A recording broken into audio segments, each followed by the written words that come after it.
नमस्ते प्रणाम। हम किरण शर्मा, हम मंजू शर्मा अपना चैनल पर सबके स्वागत करै छी। नमस्ते प्रणाम सब दीदी भाई जी के प्रणाम, सब यूट्यूब फैमिली के प्रणाम, जते दाई माय चाची दीदी सबके प्रणाम करै छी।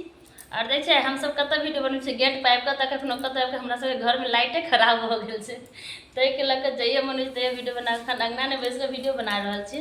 कतो से हम सब देख के वीडियो के काम है गीत जरूर प्यार आशीर्वाद दे, भूलब ने। और बहुत प्यारा से हम दोनों देवरानी जेठानी जा रहल छी गीत बनवा, जी देवता गीत बनवा जा रहल छी। बहुत प्यारा गीत छै, अहाँ सब जरूर सुनब, कमेंट करके जरूर बताएब। दोई भाई